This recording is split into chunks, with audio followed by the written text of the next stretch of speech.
You're watching Truth versus Hype. We're in a burning heat of a Jayalalithaa rally here in Salem in western Tamil Nadu, where masses of crowds have gathered. Now remember, no chief minister has won an election in Tamil Nadu twice in a row for 26 years. But not just Amma and not just her supporters, but even generally there's a perception that she may be able to break this jinx. The reasons are baffling. She spent at least a stint of her term in jail on corruption charges. She's fighting this alliance all on her own. And by all accounts, she's remained even more inaccessible than before. So instead of governance, perhaps Amma is counting on the Amma freebies, the schemes which she's doled out by the thousands to all her admirers. More than any, some say, than in the history of the state, which is known for its competitive populism. What will these freebies do to the state's economy? What does it mean for a fair and free election? And is it pushing Tamil Nadu's electoral politics as well as economics to the brink?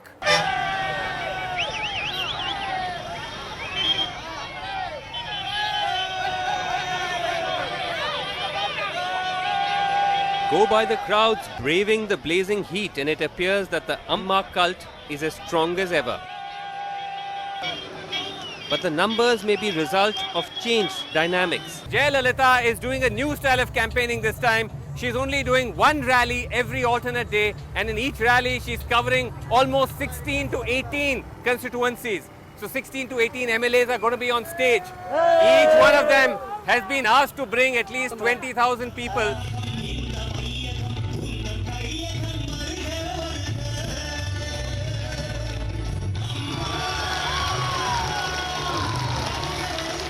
At the Salem rally, 51 candidates crowd the stage. The reasons become evident as she takes the stage. Ill health appears to have slowed her down.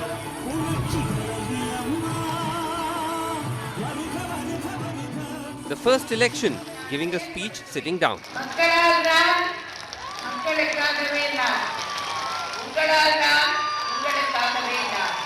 The speech itself is almost entirely a pedantic account of 5 years of handouts and subsidies. தாலிக்கு தங்கத்துடன் கூடிய 50,000 ரூபாய் வரையிலான திருமண உதவி திட்டம், 12,000 ரூபாய் மகப்பேறு நிதி உதவி திட்டம், விலையில்லா கறவை பசுக்கள் மற்றும் வெள்ளாடுகள் வழங்கும் திட்டம், விலையில்லா மிக்ஸி கிரைண்டர் மற்றும் மின்விசிறி வழங்கும் திட்டம்.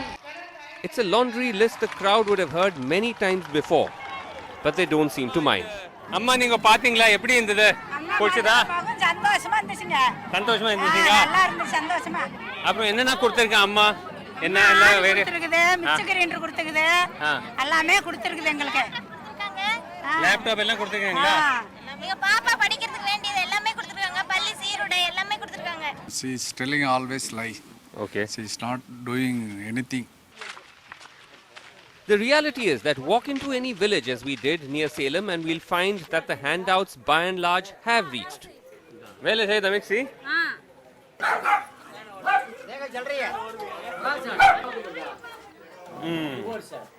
What is that? Laptop. Amma laptop. The question is, at what cost? To give you an idea of the scale of the Amma largesse, we've assembled here the entire lot of freebies and subsidies that she's given in her 5 years to give you an idea of what it is costing the state politically as well as economically. Starting off with the famous free mixer, grinder and fan scheme. Combined value of these almost 9,000 crores. Then we come to free laptops to students, about 4,100 crores. Dhotis and saris together almost 1,500 crores. Then school kits, almost 3,000 crores of this. Marriage assistance in cash, 2,537 crores in cash. Gold coins we tried to find, but most villagers have sold them. That's another 786 crores to marriage assistance. Then baby kits, 50 crores in all. Then we have a new scheme of mobile phones free to self-help groups. That's 15 crores. There's a scheme for free cycles for 289 crores. And a scheme for free goats and cows, which comes to a total of 786 crores. All of this brings the value of the freebies to a whopping 21,650 crores. And this doesn't even calculate how much the state has to pay for a whole lot of subsidized Amma schemes, like the famous subsidized Amma canteens. There's also these bottles of Amma Kudineer or Amma water, Amma salt, Amma dal, Amma cement, Amma seeds. Then there's subsidized medicines sold by the Amma pharmacy. There's a greenhouse, if the camera can pan, which she builds for those in the villages who can't afford it. She pays about 2 lakhs per house. It's not as if the DMK has a better track record. They began the race with a free color TV scheme in 2006, which also ran up a huge bill. So do you accept that? That this whole competitive race was started by DMK? Those days are gone. Times are changing, you know. What happened in 1990, that cannot be repeated today.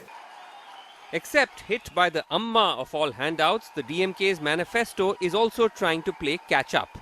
Waiver of farm, waiver of loan to farmers, or waiver of all education loans? All education loans. Okay. And that they will prescribe. Right. What is the criteria, it will be decided by the government later. Okay. So we are, as a policy matter, we are going to waive the education loans. And also free Wi-Fi, you mentioned? Yeah, for the laptop. Okay, what are you offering? We are going to give a scheme known as Anna Vidhi. Okay. That is Anna canteen or something like that, which is going to give free meal, one free meal daily. One free meal? For the poor below poverty line people. Okay. And free of cost. Totally free? Free. So she's giving it at a cost, a subsidized cost, but here you are going to now give it free? Free. 1 meal a day. Okay. And also for the marriage benefits that she's giving? We are going to enhance to 60,000 plus 4 grams of gold. In the last 2-3 years, yes, it is placing a huge burden on Tamil Nadu's finances. A simple way to understand is as follows. The Tamil Nadu government gets 100 rupees as revenue. Out of this, 45 rupees goes towards wages, salaries and pensions. 15 rupees goes for interest payments. So that leaves you 40 rupees to spend.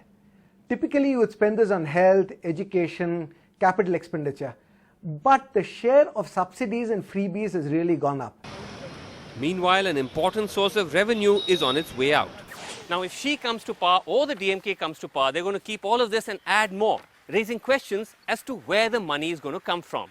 Now, obviously, there are taxes which earn about 1 lakh crore to Tamil Nadu, but almost a third of that comes from here, from the sale of alcohol from its official government-owned shops. That alone earned the state 30,000 crores last year, which is pretty much the value of all of this. But both parties have said that if they come to power, this is going down the drain.